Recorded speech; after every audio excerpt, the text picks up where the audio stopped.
everybody. We're going to get started. This is Candidate Monday. Welcome to Kingdom Lum Small Town Underground. And with me tonight is going to be Shannon Whitfield, who is our current Walker County Commissioner. And we're going to hear from him and give him a chance for everybody to meet him and listen to him. And we're going to talk about some things tonight. So we appreciate you coming to the show. And before we get started, I just want to do a couple announcements because now that we're doing this, I'm going to pull this up real quick so that everybody can see what we got going on. The first thing I'm going to go ahead and show you guys a schedule of what we have going on for these Candidate Mondays. Now, it's going to be every other Monday. This is a special Monday that we already had kind of planned with Mr. Whitfield. But I will do a candidate stream the next Monday, but it'll be every other Monday right now. Because, I am married and have kids and work 2 jobs, so I can't do all this stuff every single night as much as I'd like to. But as you can see, if you go to My Kingdom Lum Small Town, you can see that we're here on the 18th. On the 25th, we're going to have Nick Ware in studio. He's running for the Catoosa Commissioner Chair. We're going to have Sheriff Steve Wilson on April the 8th. We're going to have Angie Teams. Of course, Sheriff is running for re-election. Angie Teams, who will be in studio running as the commissioner chair. And then we're going to have Jimmy Gray on May the 1st. So I still have a few slots open. There's been a lot of people that have reached out to me, and I appreciate it. And we're going to fit you guys in as quickly as I can where I can figure out what night that we can do it on, because I think it's very important that we are doing this and hearing from the people. And there's also some other people that are doing these interviews, which is a great, great thing because it just brings more awareness to people. And I want to just talk about a couple of events.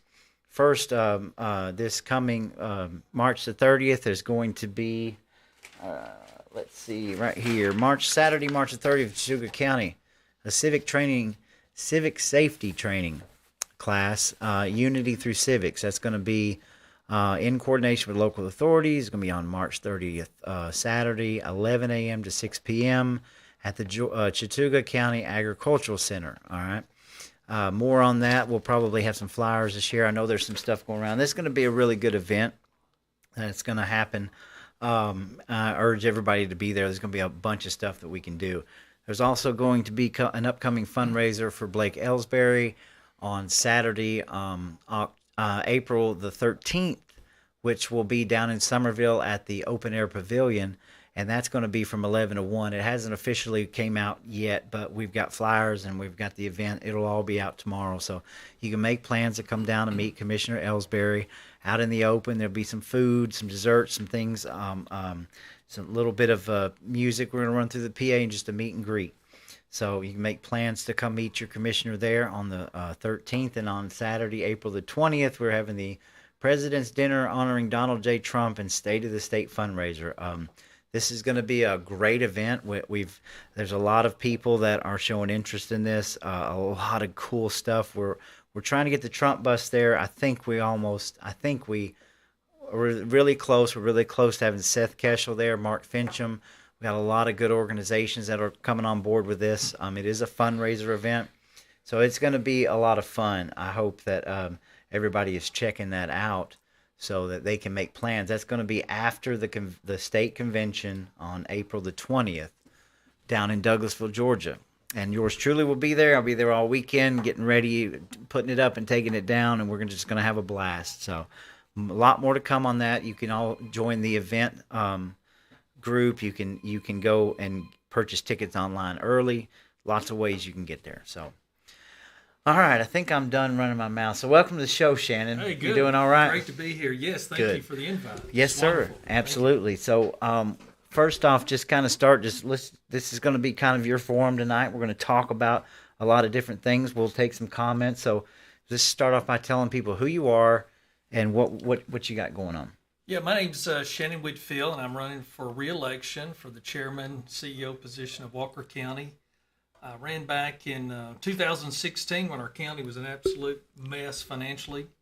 Was successful in winning the election against B.B. Haskell. And so I started out as a sole commissioner in 2017 and did that for 4 years. And as we worked toward preparing for a board of commissioners, And so ran for re-election in 2020 and was successful at winning the chair position in 2020. And that's when our new Board of Commissioners came in, and we got started in January 1 of 21. Okay. And so here we are a little over 3 years later, and it's time to run for re-election. So it's an exciting time. There's a lot of positive things going on in our community. Right. And it's a great time to be in Northwest Georgia. Sure. I wasn't even thinking about that, but that was even kind of during the whole COVID thing too. I mean, it's crazy to think back to all that and what we all went through. Yeah, it was really challenging to campaign in that era of time because nobody wanted to see anybody. No one wanted to come to public events, and I get that. And so, Right. yeah, that was a very challenging time to try to campaign for everybody that was Right. running in 2020. No, I agree. So here we are, 2024, and you're running for re-election. So I'm going to ask the most obvious question for starters. But Okay. why should we vote for you? Well, I think we've got a proven track record to back it up. Our county, when I came in 2016, I mean, we were so broke we didn't have enough money trying to get the show. to She don't know how. to even make the payroll the first month. Right. We had to look at and do a cash flow analysis to find out how much we were upside down. And what was driving that is the balance sheet showed in the audit that we were $7.5 million negative into the fund balance, or the reserve fund was $7.5 million negative, Right. and we're just full of debt, no cash. And so we had to do a tax anticipation note of $8 million. And so, we've been blessed as a community that we've been able to keep property taxes flat the last 7 years. And we did an $8 million tax note the first year, paid it back a few days early with interest. Second year, we borrowed $1 million, made it all the way to August before we had to do that. Paid that back in about 35 days. And we've not had to touch any borrowing of any financing of any type since August of 2018. Gotcha. And so when you take the financial audit that showed over $74 million worth of debt, plus all of this backlog of fund balance that was upside down, plus invoices and things that were not into the system, we were looking at $82 million square in the nose. And so as we've worked through that, we now have the debt under $17 million. And, as I stated in 2020, the goal was to get us out of debt in 4 years. Gotcha. And we should be, we are on track for that this year. So before the end of this year, we're in a position where Walker County can be 100% out of debt before the year's over. Really? Yes. Wow. And so that's a huge accomplishment to be able, and that's, nobody does anything by themselves. And that's been a total group effort of all the employees, all the team members, elected officials working together, this Board of Commissioners working together, because we all own that together. Right. And, it's been a collaboration of everybody coming together and working toward that common goal to get our county out of debt. We'll be one of just a handful of counties in the state of Georgia that can say that. And Right. that's a huge team win. That's a big team win. And so, we have been through those hard times, and, I feel like my leadership through these hard times have shown that, we're on the right track moving forward, and we have a bright future ahead of us. We have the opportunity this year. We actually will open up the bids on April 1 to pave 51 miles of road in Walker County. Yeah, I This heard year. about that. And so, in round numbers, we've got about 500 miles left to go. Okay. And so the goal and the plan is to pave 50 miles a year. So in 10 years, we can have every road in Walker County paved in 10 years. And I know we've got roads that are 35, 40, 45 years since they've been paved. And some roads in some neighborhoods, subdivisions in particular, haven't been paved since they were built the first time. Right. Mine hasn't. And another great example of that that's on the paving list this year is Mountain View subdivision. We're able to pave that entire subdivision. The board has approved that. And so that's part of the 51 miles that we're paving this year. So we're just waiting on that bid procurement process that we do through the state procurement site. And so the board will vote the first meeting in April to award that contract, award that bid, to be able to pave these 51 miles of road.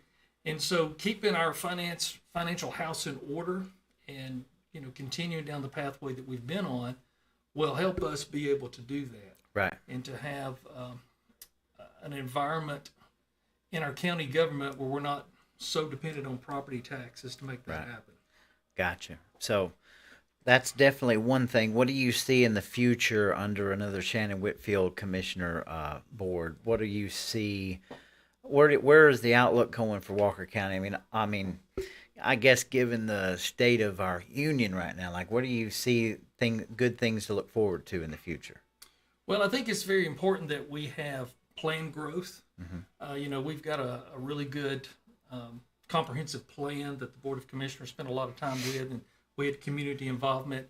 There's a lot of opportunity there to take our county forward because, with us being sandwiched between Chattanooga and Atlanta, and everything in between is going to grow.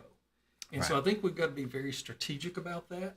We've got to protect our agricultural land, Agreed. a lot of our green space, wildlife management, a lot of our areas that are pristine that bring people here. But yet there's also other areas that have been designated for growth. People are constantly talking about, hey, we need more retail opportunities. We need more eating places. We need to be able to shop at home. And so that's should be a big focus for our community. We've got Waffle Houses coming in. Yeah. We've got Tractor Supply coming in, both here to Lafayette. They're looking at putting a Waffle House in Chickamauga as well. They're trying to get all of the permitting process done there with the city. Okay. There's a couple of other retail places that have yet to announce, but we have a lot of opportunity going forward to grow our local economy. And one of the things that Walker County has struggled with for decades is having enough rooftops and that average income. And so when these companies look at the number of households and the average income and all these companies tell us we're just a little bit short. You're not quite there yet. Let's come back and look at this in another date and time. But, And you're talking about population. well, you're looking growth. at population growth, but you're also looking at wage growth and Okay. people's income. That's some of the things that they look at. They look at the competition in neighboring communities and what that will support, and also what your local, economy will support with the number of people. And so I think we've got to be very strategic about that because, a lot of people are coming to Walker County. We see in our data over the last several years of about 150 new homes a year are being built in Walker County. We had over 300 homes built last year. Just since I've been in office, there's been over 1,000 new homes built in Walker County, and so it's a very desirable place to be. Walker County's big enough, though, we can strategically, and a lot of what the comprehensive plan does is strategically lay out where the leadership of the community wants growth and where we don't want growth. And one of the ways that you can control that growth is by where you put sewers and where you don't put sewers. Oh yes, I was going to ask about Because that. sewers affect density. And so that's where, there's been some planned growth on the north end of the county because you've got sewer there. But, when you get into our more rural areas that the majority of the people here want to keep rural, then you don't put sewer in those markets. Right. And then that way Agreed. it controls and manages that. So those are all strategic things that can be done. Also, land that's been earmarked and designated for agriculture or forest land. Those are areas that, that the community and the greater good has decided we want to keep these things this way. Right. And so I think as we continue to go down this road, we've got to continue to look at those things and make sure that we have public input. And, Right. We review this comprehensive plan every 5 years, do a major update every 10 years. And, the community really needs to be engaged Right. in that so everybody has a seat at the table.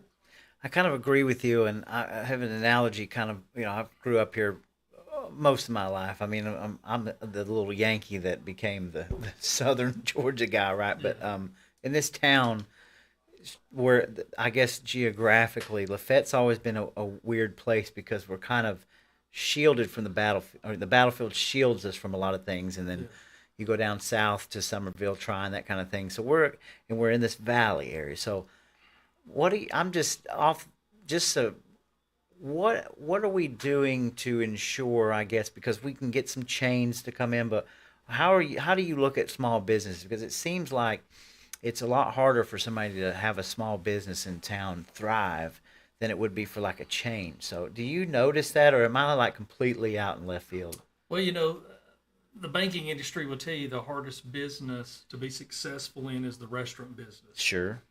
They say that franchises have a higher success rate of surviving as a restaurant because there is a proven model. Right. But that's one of the things that I would love to see us have more of is that local owned, family style type restaurant, and it's tough in any market because of restaurant business is probably not a harder business out there to do. Yeah. And so I think that's where the chains can be more successful, is they have that proven model and proven track record and the national advertising Sure. and everything that backs that. But we've got a lot of opportunity from a commercial and industrial development. We hold I think it's close to 500 acres in our industrial park. Wow. I And didn't know that. that property becomes more of a diamond in our community as time goes forward, because a lot of the larger sites across Georgia are becoming full. They're being developed out, and so some people say, well, why hasn't there already been something done there? We've got some topography challenges there with the nice rolling hills there, but we've had a couple of projects that have looked at us recently where the state's willing to come in and help with some of that infrastructure needs, and so those conversations are ongoing, and so we have some real opportunity there to create even some higher paying jobs and to enhance that. So that's a real jewel that we have. Right. And being there with rail service and fiber and Yeah. I mean, we've got a little bit of it all right here. yeah, we really do. We have a lot to offer. In this part of the country, it's where a lot of people want to be.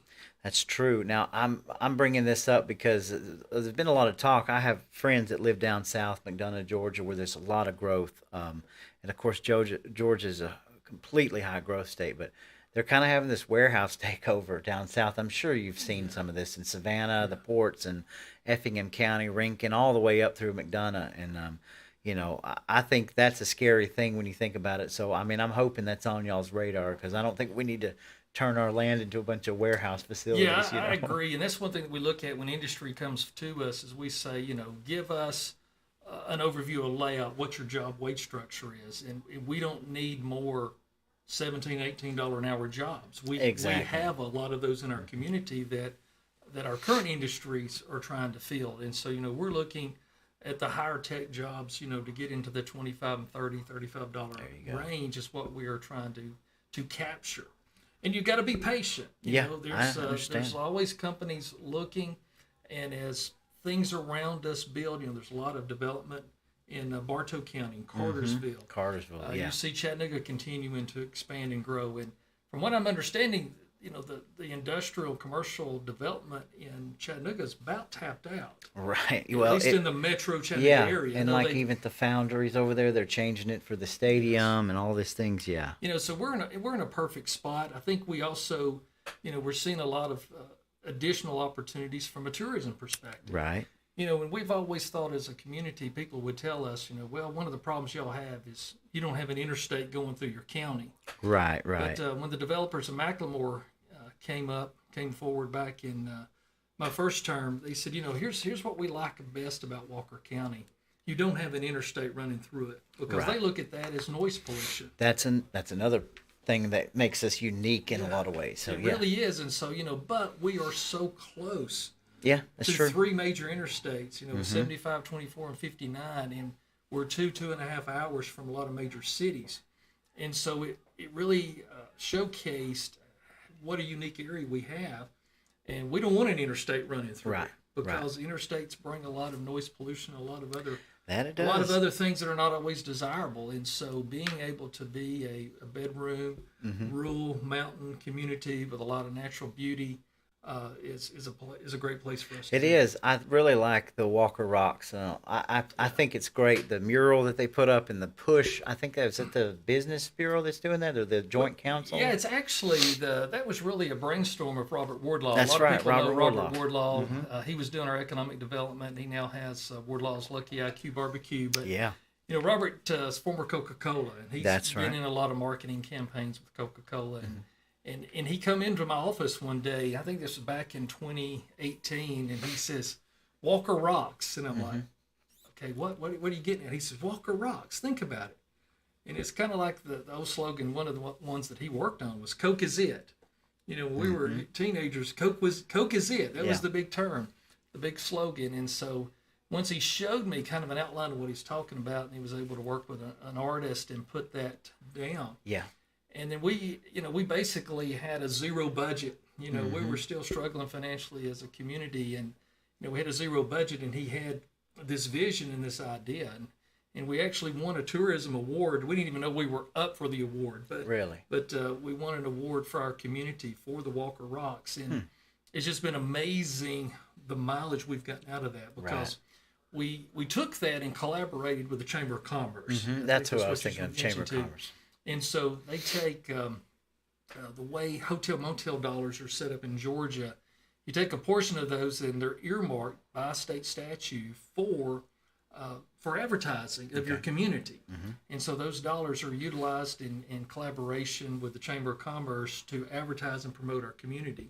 Right. And so to kind of put that into perspective, when we first started in the county, the hotel motel tax, we were bringing in, $4,000 to $7,000 a month in the unincorporated, and we didn't even have a hotel or a motel. Gotcha. Our hotels and motels have been in the cities, and they have their own hotel motel tax. But just getting that Walker Rocks out there and launching that in advertising, we have a lot of short-term rentals in Walker County. Okay. And so now we're bringing in over $30,000 a month in hotel motel tax, and a lot of that is because of the platform of Walker Rocks. Right. And so it continues to grow and expand. And when I really knew we had arrived with Walker Rocks is when, and they're part of our team, of our tourism team, is when the leadership of Rock City said, "Hey, let's do some co-branding with Rock City and Walker Rocks." They've done some co-branding with the Tennessee Titans on some of the barns, and so we're working on that to do some co-branding, maybe with some interstate barns to do Walker Rocks and Rock City all on one barn. A lot of people don't even realize that Rock City is in Walker County. That's right. There's so many people that don't realize that, but it is. That's us. So I knew if we were up there with Walker Rocks, with Rock City, the icon that's been here for generations. Right. And you look at Pigeon Mountain. I grew up on that mountain, camp and cave and all. Petty John's gets an average of 50,000 people a year. We've got the Lost Wall and all these great climbing, Rocktown. So you get people in from Atlanta all the time up here spending money and doing things. And you go by the motels on a weekend, it's full. Petty John's Cave just back last year ended up on the front page cover of the National Geographic. I was going to say, it was Petty John's or was it? It wasn't Petty John's. It was Ellison's Cave. Yeah, Ellison's Cave. Right. Yeah. Ellison's Cave. Yeah. So that was pretty amazing to see that publication. When I looked that up, and I don't remember the number now, but the number of countries and the number of different languages that publication goes out in, it was just fascinating. Yeah, and the thing is, because I was heavily involved in caving in my younger years, but when Richard Schreiber and them found that cave at the time, that was the largest pit cave in the world that had been discovered. And that was big for this area. Huge. So. So you're right. People come from all over the world, and it's well known in that industry. And so there's a lot of additional opportunity to feature that tourism here. Right. And one good thing about tourism is people bring their dollars here and spend them locally, and leave and go back home and leave their money behind. I agree. There you go. That's good for our economy. Now, one question I want to ask, and just picking your brain on it, because so a lot of people talk about Lafayette. I mean, just what I hear, like. A lot of people talk about, Lafayette, Walker County, it's just all about subsidized housing. You hear that quite a bit, subsidized housing. So when I look around, and I see houses being built, and then I see, apartments, rental stuff, how do you balance that from becoming like even in the bail bonding industry, I knew people that had, I had worked with clients that said that, oh, yeah, Lafayette's famous for it, that kind of thing. I mean, of course, it's being blown out of proportion, but how do you create a balance between like a subsidized housing authority type thing versus building of homes where people can own those things? Yeah, I think it's really market driven. Okay. You know, when we're seeing, and I forget the exact numbers, but Joe's had it on our website and our newsletter. He publishes every year what the average square foot of the home was built and what the estimated square foot cost was to build a new house in Walker County in the unincorporated. Gotcha. And it's been over $250,000 a year, and it's well over 2,000 square feet. And so most of the homes being built, like I said, we had over 353 homes built last year in Walker County, over the $200,000 range. Gotcha. And so, you know, you're right. You need that balance because people need places where they can rent, and people need places that are starter homes, and so you need a good balance. And I think that's one thing that we've seen happen up on Happy Valley Road. You have the gateway apartments that are workforce housing. You know, it's $750, $800, $900 a month rent. You got to have a job and credit checks and these things. Right. And it is a program where it's called a LIHTC program where the developer gets some help on the front end with the development, but then they agree to market rates, or an adjusted market rate to make those affordable workforce housing. And then you have your Section 8 type housing, which is based off your income and a lot of different things, and that's a total different product. Gotcha. But then, you know, right down the road, you have the two subdivisions that have been built there north of those apartments, and one subdivision is a rental. Brand new homes, you know, they're renting for $1,800, $2,000 a month. And then the other subdivision is you purchase those and they're running in the $300,000 plus range. And then on the other end, we have a brand new Morning Point retirement village. That's true. You know, for mainly for seniors in their retirement days. And it's a first class, you know, retirement village. And so just on that one street, just in private development, there was no local funding dollars used. I mean, the apartment complex had the LIHTC program they used on construction funding, but that was all market driven. Okay. And so you've got somebody that's starting out, somebody that's moving up in the rental, somebody that can buy a home, and somebody in the retirement age, all on the same street. Right. And the market did that. We Gotcha. didn't go out and say, hey, we want a senior village, and hey, we want apartments. Those were projects that come and said, hey, there's an opportunity here for us. We want to buy this land, because that was all not public land. That was private owned land that was for sale by a realtor. And those different developers come in there and saw that opportunity, and saw the utilities were there, sewer being primary. And individual groups went in there and made those projects happen. Okay. And so I think that's, to answer your question, that's really the best way is market driven. Right. And let the market dictate the future of what people are willing to come in and do the investment of. Okay. Gotcha. It makes total sense. And where I guess my angle from that question is, I know that some of the earmarked money is always designed for specific things, right? And as long as we don't like tip that balance of where we become just a rental town, you know what I mean? Yeah. Because that kind of coincides to me with like what you're talking about, wages and things like that. We want to be able to bring wages up so people can afford better housing and afford to own things, you know. And, That's right. It's becoming a challenge in this day and time. I mean, let's face it. So, you know, not everybody wants to be an owner. That's true too. You know, it's just like those real nice. I mean, they're 2,000 square foot brand new homes, but you know, they've got sod yards and sprinkler systems, and the community takes care of everything. But you've got a single family home that you just want to rent, or at least for a period of time, until you figure out if you want to stay in this market, or what your career path does, maybe getting out of student debt, those type things. And so, and then some people don't want to do yard work, and so there's just so many different things like that there is there's a place for all of those like products. You're not the dictator of this, you know, like the commissioner's not. But no, we're not. I mean, you say, you know, tipping the scale. You know, we don't have any allocation. There's no funding. The 7 years I've been in office, we have not done any investment in any type of project. Gotcha. You know, some people say, well, you know, did y'all invest anything in Macklemore? No, we didn't have any money to invest in Macklemore if we'd have had a desire. But we don't have, you know, any investment into Macklemore on their project. Gotcha. nor any of the developments on the north end. That's the new hotel, right? Yes. So can you briefly just talk a little bit about that so we can bring people up to speed? Yeah, Macklemore Resort is a 245 room Hilton Curio Collection hotel, conference center, day spa, and 4 new restaurants. Wow. All built up on Lookout Mountain on Highway 157. There's also a subdivision development there. The golf course, they've done some redesign on the golf course a couple of years ago. Golf Digest magazine rated it in the top 10 of public-private courses in the world, as far as that number 18th hole being in the top 10. And it was also rated as the best finishing hole in golf that's been created since the year 2000. Right. And so they've gotten a lot of accolades, a lot of international recognition of the redesign of the course, in particular the 18th hole.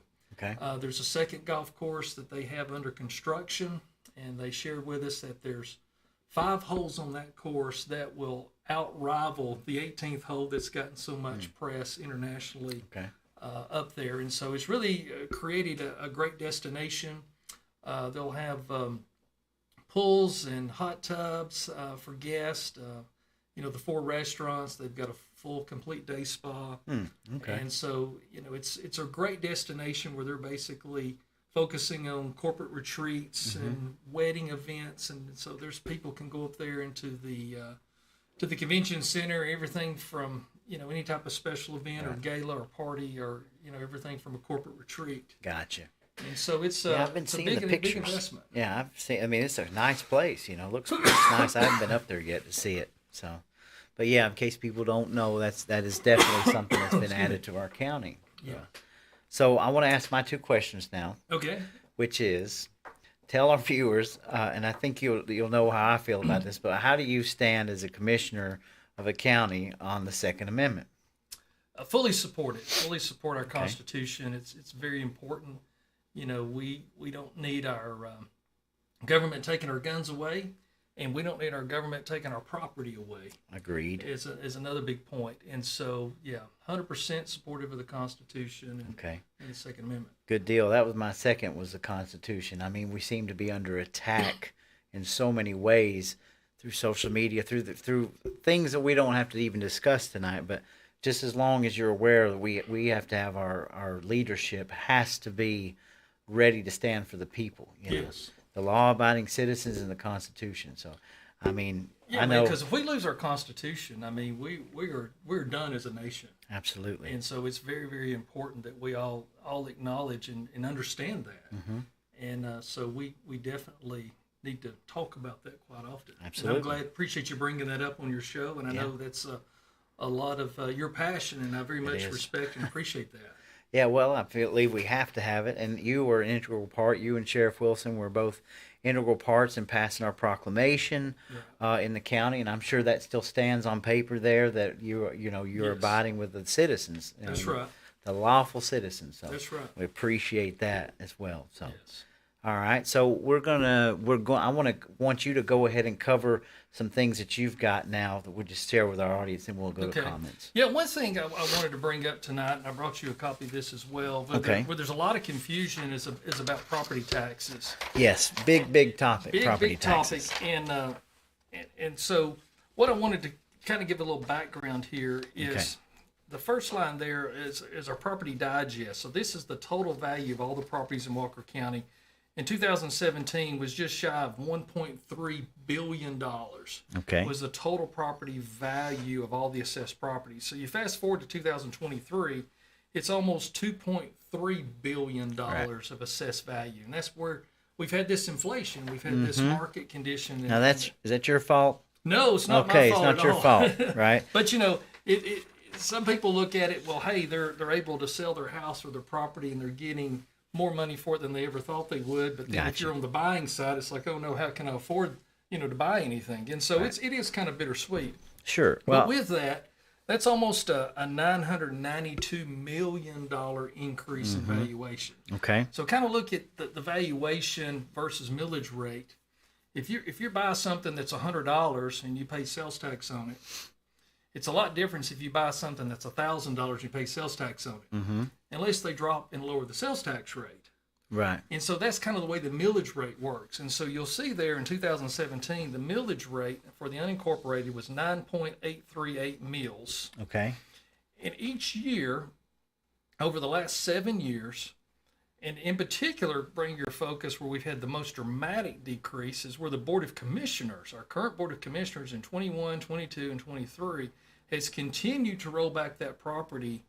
The millage rate has rolled back that millage rate as our counties become more stable. And so we've gone from in 2017 at 9.83 mills, and the unincorporated in 23 we're down to 5.735 mills. Okay. And all this information is, published in the 5-year history. It's in the Walker County Messenger. You can find this on our website, and I'll put this up on my Facebook page. Okay. But so we've had almost $1 billion increase in growth. But you see there each year how much we went up or down in the millage rate, because it's hard to get it exact. But the bottom line is, over the last 7 years, our total increase in property tax revenue has been $125,414 total. Okay. Total. And that is spread out over... Compared to the inflation, right? Yes. Okay. And that is spread out over 33,000 plus partials.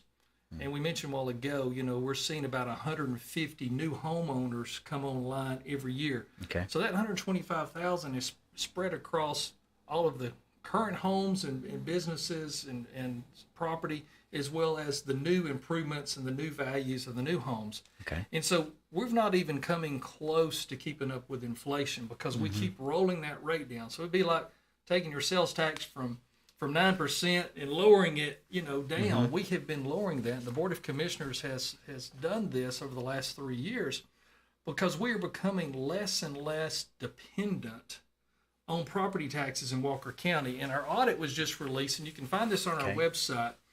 But in 2023, our property taxes, as far as our revenue stream, represented 27% of our total financial revenue. Okay. And so as we continue to have more retail, more eating places, more people able to shop at home, more tourism dollars coming in through sales tax, things at Macklemore, our short-term rentals pay sales tax. As we've seen our sales tax numbers come up, you will see we will have less and less dependency on property taxes. Okay. And nobody likes property taxes. No, I despise them. And so what we have done is we've tried to keep our property taxes flat at around $14 million plus or minus every year. So this year we're $14,092,000 of our budget is actually the total property taxes levied. And so again, when you look at the plus and minuses over the years, to try to maintain as flat to 14 million as we can, because it's a very complex formula for calculating millage rate and the rollback rates and those things, and it's a very frustrating formula that we have to work with, and everybody across the state does as well. Right. But the only increased property tax is $125,000 is a great accomplishment of our local government. Right. And again, nobody can do anything on their own. This is the board, our other elected officials, our department heads, our staff members, making sure that every dollar going out the door has a purpose and a meaning, and we've stretched and pulled that dollar as much as we can to make sure it's well spent. So in comparison, where people are seeing their property taxes go up, because I know there's probably people sitting there at home tonight saying, but my property tax bill went up $400. Yeah. Where the rubber meets the road is it's been our school taxes. The school taxes have gone up. Before we go further, so I'm just so my audience knows, I'm looking at this. This is coming from you. This is coming from. So for the last 7 years, you've been able to maintain property tax level. That's what every number on here is right at the same. Right. The millage rates have went down, yet inflation is skyrocketed, and that's the rubber meets the road. Why are we where we're at? So okay, so last year, our Walker County Board of Education, they had to increase property taxes for education $4.1 million. This year, they had to increase it $3.9 million. Well, So basically, in the school board makes those decisions, not the Board of Commissioners, not the city councils. The school board has taxing authority in Georgia. They have taxing authority in Georgia. Yes. Now in Tennessee, that's totally different. It's right the opposite. And us being right here at the border, this is confusing to a lot of people because we don't talk about it but usually once a year. Right. But in Tennessee, you have your Board of Commissioners collect and set the millage for everything in the county government. Right. But in Georgia, it's 100% opposite. In all 159 counties, your local school boards have taxing authority for property taxes. Wow. So you have no control over it. None. If the school board comes to you and says we need $5 million, you have to. They're not in our budget. Wow. They're not part of our budget. And so that's the thing that's just an unknown to a lot of people. And so the school board sets their own millage rate. And even though it comes all on one statement, because that's everything goes through the assessor's office and through the tax commissioner. And the tax commissioner takes and collects those taxes and remits those directly to the school system. They don't come through our office. They go from the tax commissioner directly to the school system, and that's in all counties. And so just like, here in Walker County, we have a city school system in Chickamauga. That school board, the Chickamauga School Board, has their own taxing authority as well. And so those funds collected by the city government then is remitted to the city school systems. And so in the last 2 years, our Walker County school system has gone up $8 million Wow. in property taxes in just 2 years. Now keep in mind, in 7 years, the county government, for maintenance and operation of the county government, we've gone up a total over 7 years, $125,000. Yeah. And the school board just in 2 years alone went up $8 million. Right. And so if people will take, and if you don't have your tax bills, if you'll pull that up online on the tax commissioner's website, or if you've got your bills and lay those out and look at where it says Walker County Schools, or it may say school board, I forget how it's worded, but the part that says Walker County M&O, it stands for Walker County Maintenance and Operations. Okay. And that's what we use to fund the local government, to fund the operations of the jails and the courts and the county government and the road department, and all these things are funded through that M&O. But the way we have been able to offset inflation, because our county government's having inflation as well. We have pressure on wages. We've had, pay increases. Our insurance costs have gone up. All those different things is because we have other revenue streams that are up. You're up and adding more, right? Adding more. And so, building permits and inspection fees and hotel, motel income, sales tax increases, all these other things, and also managing a very conservative operation. Right. And I know sometimes people may get frustrated with me because they think, he's always holding on to the money. Well, it's your money, And so I came in when there was no money. And so it's kind of like, when you have no money, you make sure when you do have money, you hold on to it. Right. And so one of our goals was to get us where we had at least a 6-month reserve in the rainy day fund. We are there. We have more than enough for a 6-month reserve. We have enough money to pay our county completely out of debt. Gotcha. So we are by far, unmistakably, in the 190-year history of this county, we are in the best financial state of our county that we've been in the history of our government. Okay. And to put that in perspective, in 1939, Walker County had a board of commissioners. Okay.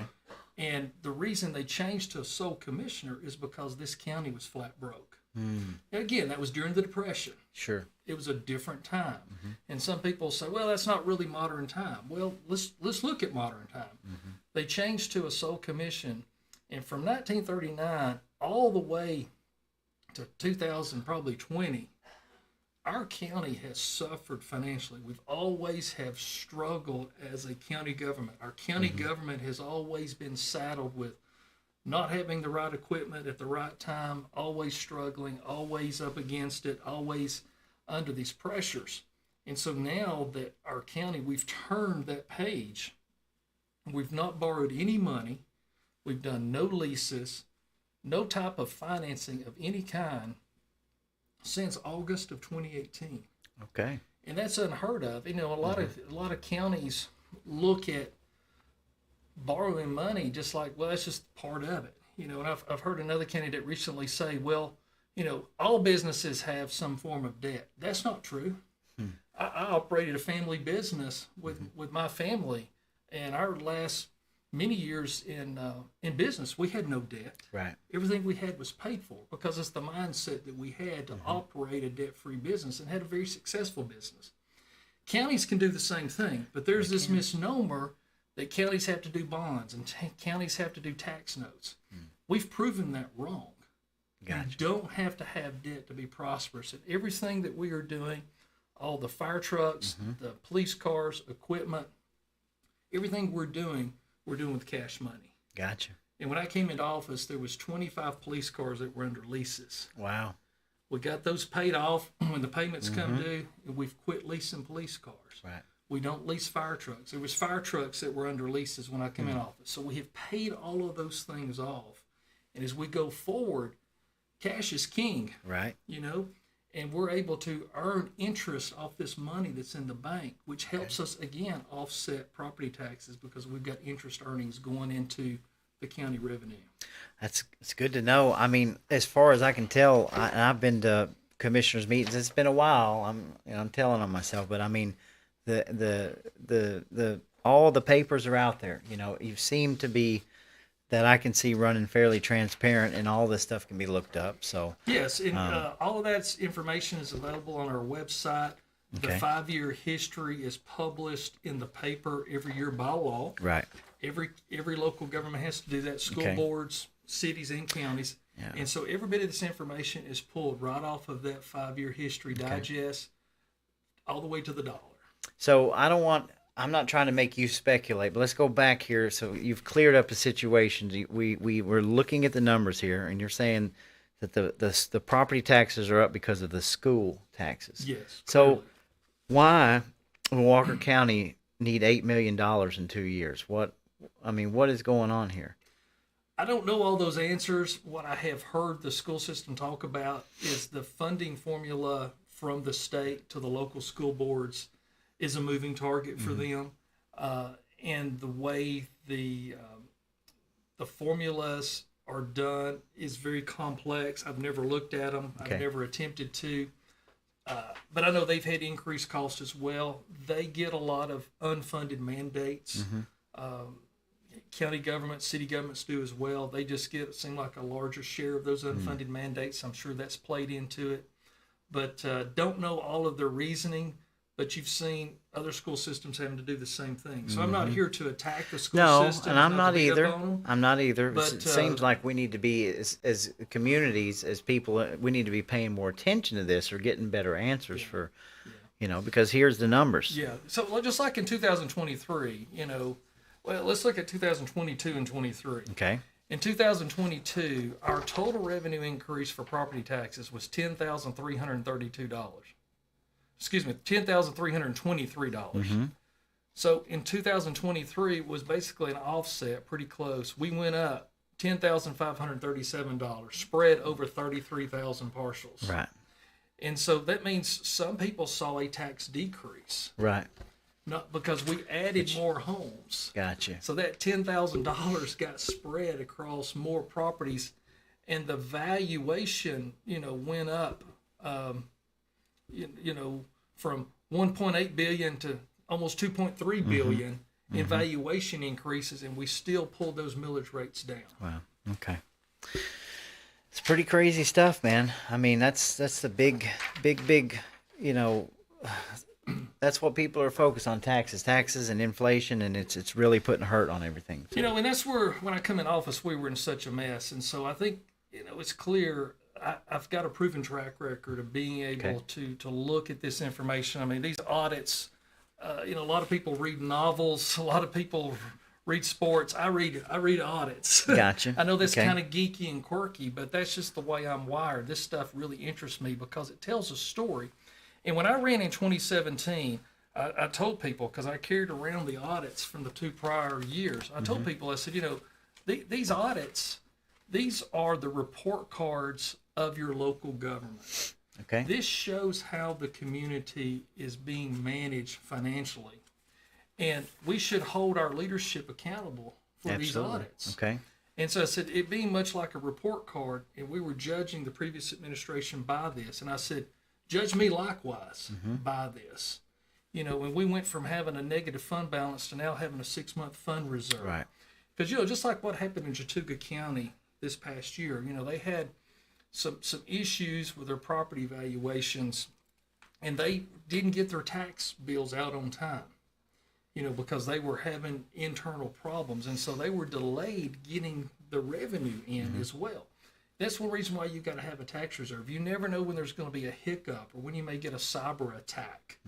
You know, there's so many things that could go wrong with a revenue stream. And so, you know, just like our sales tax money comes through the state. Well, what about the state has a glitch or has a cyber attack, and they're 2 or 3 months getting the sales tax dollars out to all the local governments? You got to have that reserve fund self-sufficient. in place. You've got to be able to stand up. And all the training that I've been to, they say you need 3 to 6 months. And people, you know, you hear that even in our personal life, 3 to 6 months. But in government, it's even more important. Sure. And so we have arrived there. We're on the pathway this year to be out of debt this year before the year's over. And so it's endless possibilities of what this community can do with smart growth, good planning, good leadership, and having someone as the chair of the commission that understands this and has their finger on this budget and manages your money to make sure the money's accounted for and that we have accounting of every dollar. Gotcha. Okay, man. That's awesome. I mean, hey, you got the papers, you know. All right. Well, what we're going to do now, we're approaching 52 minutes. We're going to go back up through comments, and we're going to see what people are saying. We've had a steady stream tonight of people watching. So let's see. Zach, good to see you, sir. He's casting to his TV, man. You're making me get the big head. Whoa, on TV. All right, Barbara, that's my mother. Got it. You got on. Good deal. All right, let's see. First question, why can't Walker County have tiny houses? I would like to see a village for our veterans. So, yeah, great question. Let's cover that. You know, for a while, when I was commissioner, I didn't really know what regulations, ordinances, best practices were for tiny houses. It was a new era in our community. And so for a period of time, we had a moratorium on any tiny houses being built because we want to make sure we did it right. And so when the Board of Commissioners come in, you know, a couple of our board members had a lot more knowledge in and around construction and building and development than I did. And so it brought a lot of value to the board. And so we were able to collaborate and work together. And we now have a tiny house ordinance where it is, there are guidelines for tiny houses in Walker County. So there is an ordinance in place. So there is an ordinance in place. It's been in place probably a couple of years, I'm thinking. Oh, wow. Okay. And so, you know, it is out there. And that's another thing we've been able to do is all of our ordinances, when I came in office, had not been updated since 2005. Okay. And they were only updated through 2003. So everything that had happened by county government as far as an ordinance update, change, or new from 2003 all the way to current day was not in the book, so to speak. Okay, It was a separate piece of paper if you knew where to find it. I see. And so our team worked a couple of hard years in 2020 and 2021 of going through the minute books and pulling all of the past ordinance updates, taking the current ordinances, working with a company called MuniCode, which is the top in the industry that does this type of work, to recodify all of our ordinances. Okay. And so by this time, the Board of Commissioners was in place in 21. The Board of Commissioners had the opportunity to go through it because we were not making changes. We were just trying to get everything in the right place. Okay. And all new ordinances that had been put in place since 2003 all the way to 2021 was put in the right place and what they call codified into the book. So that was a pretty heavy lift, a lot of work, a lot of reading. And so we got that accomplished. The board approved that in 2021. So now all of our code of ordinances are on the county website in a searchable database. And so somebody can go on our website and just search tiny homes. And everything in the ordinance about that's going to pop that up. And they're PDF or you can export them, Okay. print them. You've got all the autonomy there. And so that's something that's available 24/7, 365 Okay. to all people. Don't have to be a citizen of Walker County, for everyone to access at no cost. Okay. And then we update that database 4 times a year now. And so the last update was done, I believe it was on March the 6th of this year. And that got everything done through the end of 2023. So the last two things, we had a timber ordinance update that was driven by the state, which was good for the timber industry. And then our liquor package sales ordinance that the board passed was updated. And so everything that was done in 2023 is updated and codified and in order and on the website. And so now that we have that technology there and we're using that and we have the company updating that every quarter, we should always have that information available to the public so everyone can see what that is. Yeah, I didn't even know about that, so that's good. Yeah, so that All was, right, so that team did a should great answer job on that. that. You can go to the what is the The website? Walker County website, you just Google search Walker County Government or Walker County Board of Commissioners. Okay. And go to the government tab and click on Code of Ordinance. And it works like a Google search. Sounds good. Sounds good. And Zach's next comment or question. So explain the tiny house ordinance to me. Remember you told me a while back, but you could put, please explain again, but I really want to move up to Lookout Mountain and live in one. Yeah, and so there are some zoning restrictions with tiny homes. I mean, obviously an R1 zoning, we're not made for tiny homes, but there is a wide range of zoning classifications that you can do tiny homes, but there's setback requirements and different things, to keep the integrity of everything around it. And so the board spent a lot of time and looked at a lot of best practices of other communities. So I really commend the board. I think they did a good job on pulling that together. I believe people will be very satisfied when they read that. I'm gonna print it off and check it out myself. So and it's a living document. I'm sure as time changes, technology, innovations change, that'll probably need to be tweaked along the way. But it's there for people to see, and we're always looking for improvements. Sounds good. Sounds really good. All right. Walker rocks, no pun intended, and I want to stay here. We're glad to have you, Zach. Joanne, out of debt, good. Courthouse and location where Judge Thompson is located in need of major repair, bad. Why? Okay. Back in 2020, one of the things, at that time I was still commissioner, one of the things that we were continuing to work on was our facility improvement. And so we put a $4 million allotment into our SPLOSH tax for facilities improvements, because we have 81 buildings now that are owned and maintained by Walker County. Okay. I believe in 2017, I would have been hard pressed to find a building that didn't have a leaking roof or have a heating and air system down in it. All right. Pretty much every building we had a leaking roof. And so we systematically have been working through this. We started a couple of years ago after the SPLOSH passed of making some improvements and updates to the courthouse. And what we ran into primarily with state court is we were running into a lot of scheduling conflicts of being able to put scaffolding up in the courtroom, tear out places in the wall, and to be able to work without interrupting the court schedule. And so we saw that we were being pretty disruptive. Okay. And so we realized that we needed to get our Annex 2 courthouse, which is directly across the street from the commissioner's office. Yeah. Okay. We'd had building damage there where that building fell, and we had to put a new wall in, and that ended up being owned by the city and the county. Both was a shared wall.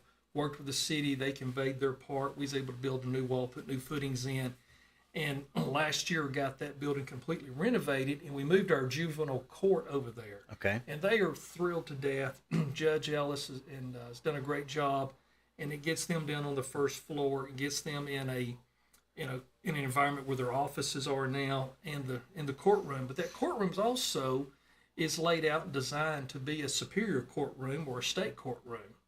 And so we got to that point where now we could have our Annex 2 and our Annex 3 for jury trials. We could have 2 murder cases going on at the same time in Annex 2 or Annex 3.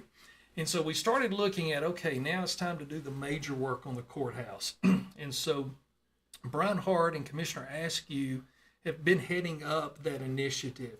And they have been meeting with advisors. They've been meeting with contractors. I saw them just this last Friday. They had one of our local contractors here they were doing some consultation with, and they'd been out over here in the rain, looking and evaluating. And so the board is very close of putting out a complete RFP package. The document's been all put together. The legal document's been put together. They're just finalizing that scope of work. Okay. And so it's been about a 15, 16-month process that they've been working on that. But, when you take a building that's, I think, about 107 or 8 years old, that has had a lot of good improvements to it over the time with modernization of electrical and heating and air and things, but they want to make sure they get it right. And so I know it feels like it's been a long time.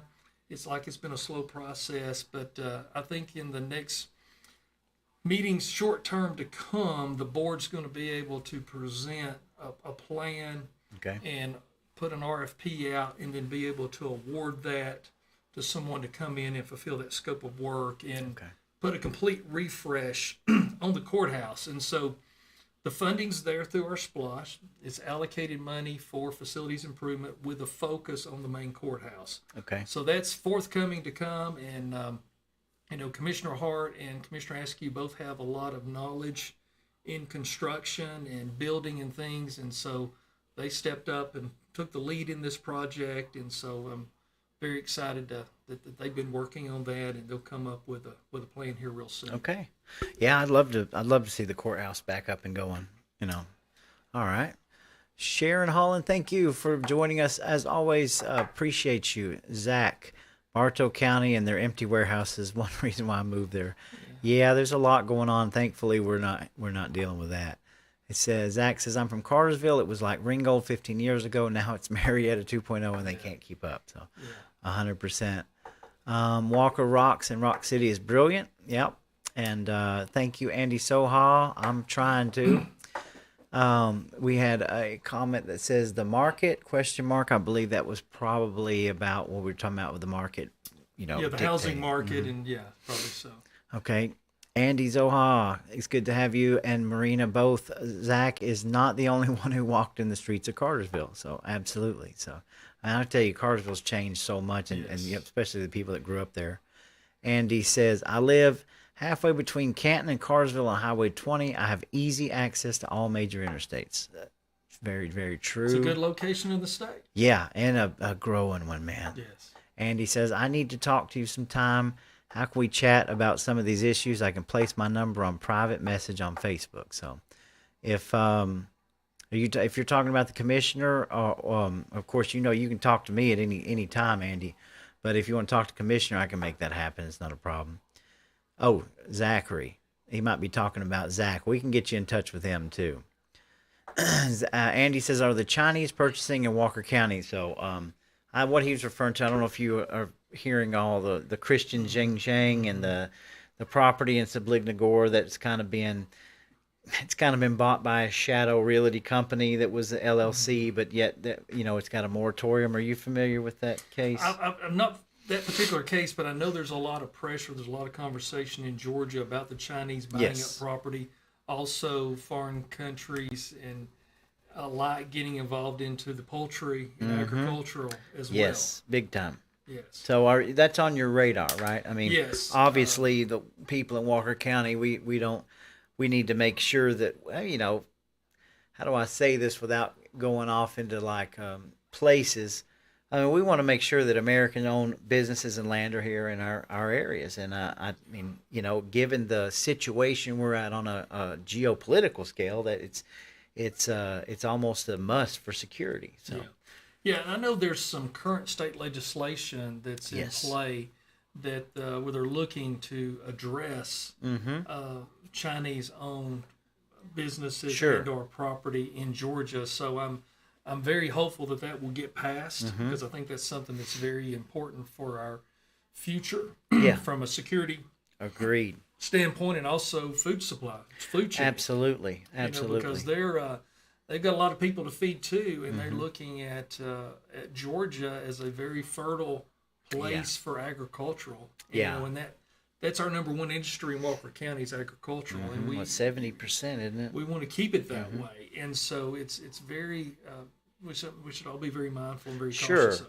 Blake Ellsbury worked on a land ordinance deal to kind of be able to curtail some of this, and then at the same time, the citizens are really paying attention to this Yes. ongoing thing. So, Yes. and we're gonna help them. We're gonna help them, Andy, and keep a watch on everything. So, Barbara says, why with all this new construction do our property taxes keep going up? I'm pretty sure we answered that. Yeah, that's our the school property, board. yeah, the Yeah, school that's the board. school So, board.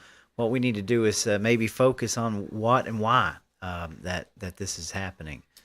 Zach says, speaking of millage rates, how do you and other commissioners work with the school board? I think we answered that. Well, right? we have a great working relationship with Right. the school board. We have helped them on a couple of agricultural grants that had to come through county government. There's one that's finishing up on a outdoor learning lab at Saddle Ridge. We have a second one that's Yeah, I mean, it's not.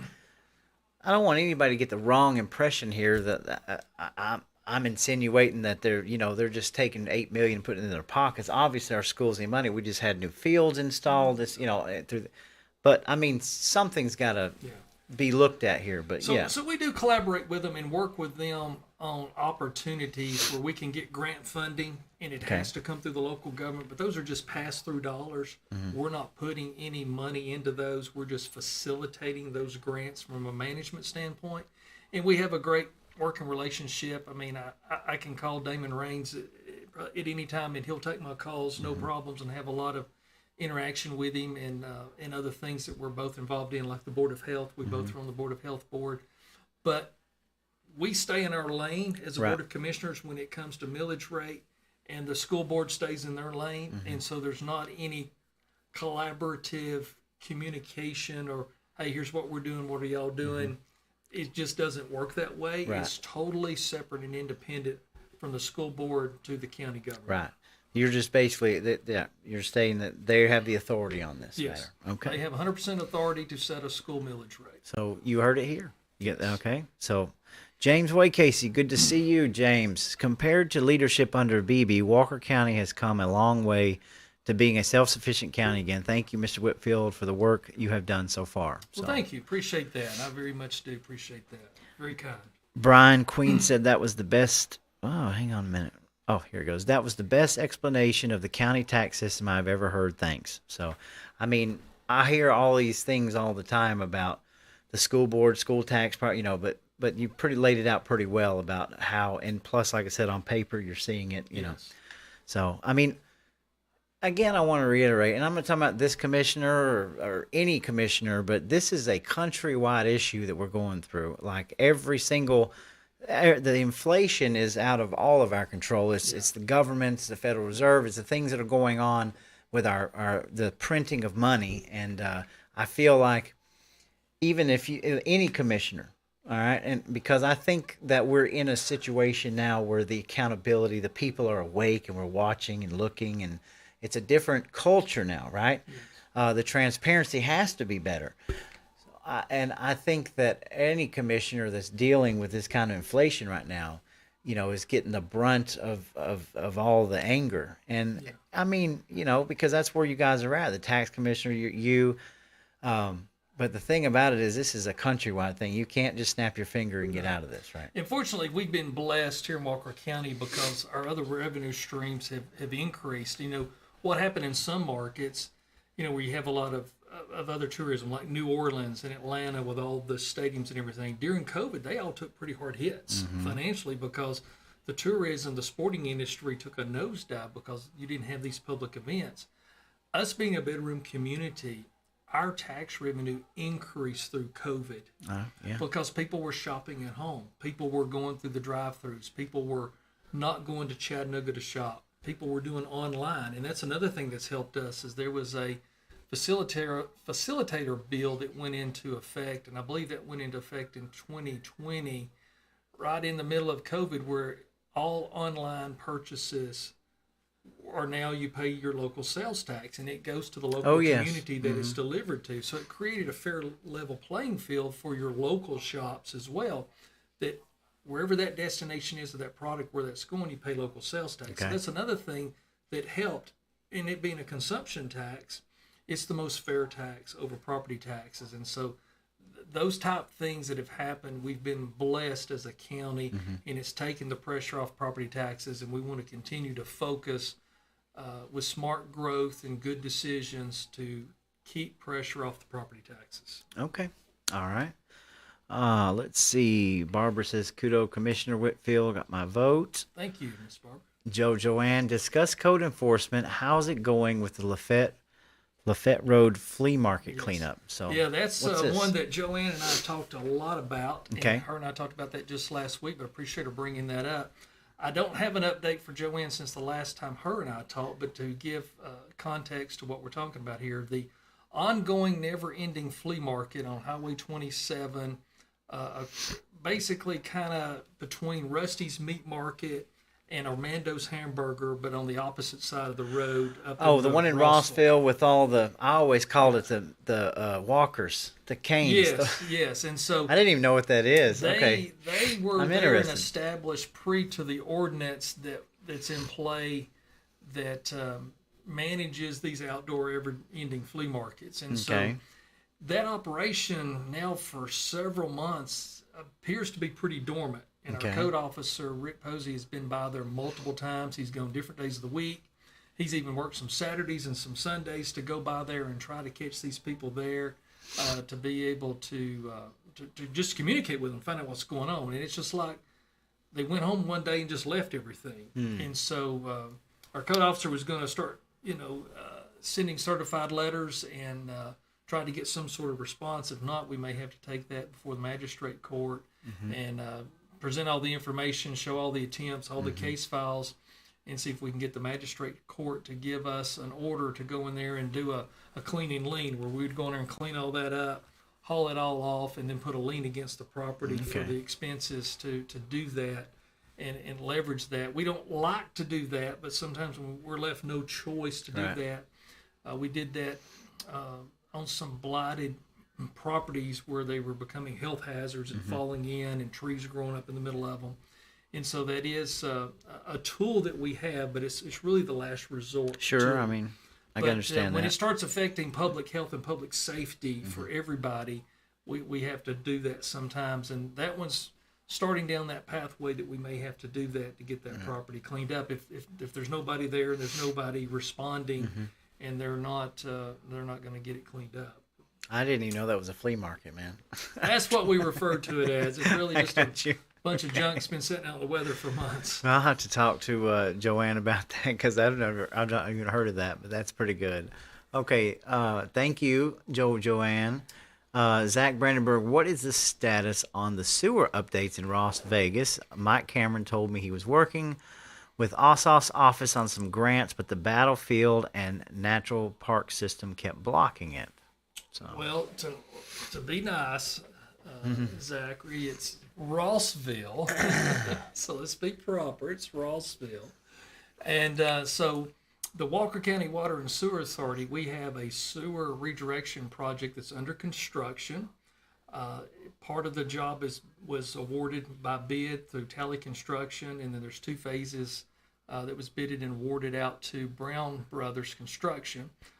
Both contractors have started, so if you go up to the edge of the Chickamauga Battlefield on McFarland Gap Road, you can see construction. And if you go over on Happy Valley Road behind Mission Glen Baptist Church, you'll also see Brown Brothers Construction over there working. And so what we're up against is all of the sewer that flows from the north end of our county and over into the Flintstone community, all from day one has flown north into Chattanooga, into the Moccasin Bend Treatment Facility. And they had a real problem in Chattanooga during storm events of all the storm water going into the sewer system and all that sewer mix flowing over into the Tennessee River. And several years ago, they ended up settling in a consent order with the federal EPA to make improvements to the system, which constitutes increased cost every single year to the regional participants of that system. So regional participants is going to be the city of Fort Oglethorpe, city of Ringo, city of East Ridge, city of Lookout Mountain, both Tennessee and Georgia. It's going to be other unincorporated parts of Hamilton County. There's about 7, 8 or so of different ones that contribute into that system. And so we have been experiencing 7, 8, 9, 10% increases in sewer processing costs. Plus, when the new contract went into place in 2016 that was signed by the previous administration, without them even reading it, they just signed it because it was post-election.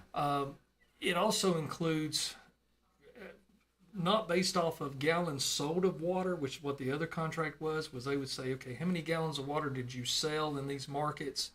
And that's what we're going to bill you for. It's now on what they call total flow. And so all of the infiltration of stormwater into our system is now being billed as well. Wow. And so we had an engineered study done on this, and the engineered study said, hey, you can divert this waste back to the sewer treatment plant that's owned by the Water and Sewer Authority in Chickamauga. And even when you look at all the construction cost and overhead costs, this thing will return on its investment in a little over 8 years. Okay. And so the Water Authority, we were able to get some grant funding for this project, and we have awarded that. It's about a 2-year project, but what will happen is we'll be able to start controlling and managing our destination when it comes to sewer, which will help us manage growth. And once we get the sewer diverted, we've built large enough pump stations and a large enough system where we will also be able to eventually connect the city of Rossville to that system. They have the same problem. Their sewer flow is going into Chattanooga, goes up every year, and possibly may be able to take some of the flow even from Fort Oglethorpe. Okay. And so our cost will be stabilized. We'll be able to control that, manage that, versus using an out-of-state third-party vendor that has a federal consent order and federal mandates for not managing the sewer properly. Okay. And allowing that sewer to go into the Tennessee River. So it is under construction. You can see that. It's going to be a little disruptive. Right. Because some of these sewer mains are going down the middle of the roads. There's road detours. Sometimes it's going to be muddy. Sometimes it's going to be dusty. But one thing that we're going to be able to do when we get all these sewer projects done is all of the roads up there in the Jenkins Road, McFarland Gap Road, all the subdivision areas over in that area, next year they're already all on the paving list. Okay. And so all of those roads will get repaved next year once this sewer is completed. Gotcha. But that's a phenomenal project. Yeah. The Water and Sewer Authority worked real hard collaborating and making that come full circle, and it is underway. Okay. Good deal. Good deal. All right. Let's see. Zach says the grants were for the funding for the sewage lines to connect to the county sewage, but the battlefield. Oh, yeah, won't let them go. We got that one. Okay. It says imagine a Coca-Cola and Rock City and Walker Rocks co-branded project. Yep. Yeah, that'd be phenomenal. And then the last comment, Rossville, sorry, I love that half of the county. Got a lot of potential, and I'm always down for a good party. So, sounds good. Sounds good. So, in closing, I'm just going to let you just tell the people what you want to tell them, man. This is all about transparency and all about you getting your message out. And we let the people that join us ask, go ahead, tell them what you want to tell them. Well, thank you for letting me be here tonight. This has been a great forum. I really appreciate what you do, getting the message out, and this is great information for everybody to be able to look at all the candidates and to be able to make their decisions for all these different races. Yep. But in my particular case, I think it should be clear that I am the candidate with the most experience. I'm also a certified county commissioner through the county association. I've gone through hundreds of hours of additional training to get this certification. I've also have led us out of the financial woes that we were in. Back in May of 2017, I was even at the governor's office talking to them about the potential of them even having to take our county back over because we were on the verge of being insolvent. And having those meetings in the conference room at the Capitol of trying to find additional funding to carry our county forward. And so I've guided us through that, and also, we have a great staff and a great team that we work with at the commissioner's office and all of our departments, and so we've been able to assemble a great team to work and to move this county forward. There's still work to be done, and that's why I'm running again. I want to see us get out of debt completely. I want to see and be able to have a county that doesn't have one hand tied behind its back because of debt and the debt service. and make improvements into our infrastructure, our roads, and also our quality of life, our recreation. We have some playground recreation projects that we're working on and finishing up at the Walker County Civic Center. As well, we got a $2.2 million grant to do a recreation project up in Rossville, where we'll be putting in a splash pad, an all-inclusive playground, walking track, pavilion. Board of Commissioners is putting an additional $500,000 with that, with some of our ARPA COVID money, to have a $2.7 million project. And so we want to continue to do things to make our quality of life and to capture off of our Walker Rocks initiatives as well, and to make this even a better place to live. But you've got to have somebody in the commissioner's office that understands the accounting, understands the numbers, understands the budget, and that will take and make sure that every dollar is spent or invested properly of where it needs to go, and that we are on the right track financially. Because again, we have seen those dark days, and I don't ever want to see us go back as a community. And if you bring somebody in that doesn't have the experience to do these things, it's a huge learning curve. And fortunately, I had been in city government for a couple of years and was our CFO and comptroller for our family business, and had a lot of experience with finances. I know I'm a geek about this kind of stuff, but it is your money. It's your tax dollars, and making sure those things are done right. Also, we've been very successful in the last several years of getting grants. We've had probably well over $30 million worth of grants that I've been a part of, that's come either to the county or to the Water and Sewer Authority. It's not easy to get those, and you need to have some knowledge and experience, and it's a huge learning curve to be able to apply for those grants and to be effective. And so, I've got a lot of experience doing that as well, and that takes the pressure again off property taxes. I've got a 7-year track record here of working collaboratively with the team, of keeping the pressure off those property taxes that we discussed here a lot tonight. So I think when you look at experience and track record versus my competitor, I think you'll see that I have all those things that you're looking for, and I definitely would appreciate your vote come May the 21st. All right, man. And I appreciate you doing the Thank show. you. I really do. It's been fun. We've got a lot more coming up. Let me turn this down a little bit. We got a whole lot more coming up in future shows. So just keep in mind that we're going to be doing Candidate Mondays. I am going to get all of the people that have contacted me about coming on. I'm going to make a spot for you guys. And you can always go to Kingdom Lump Small Town and see the next schedule. There will not be a live show this Wednesday, as I won't be around this Wednesday evening, but Dr. Frank is coming up, so it's going to be a huge show on Saturday. So anyway, then, like I said, I appreciate the time, and we got a lot more coming up, and this is all meant for you to make your decision and figure out who is going to keep leading our county in the right direction and where we need to go. So take this and share it, subscribe, like on YouTube, Rumble, right here. Show all your friends, because we got to get people out to vote, all right? That's the single most important thing of this year, is getting people out to vote.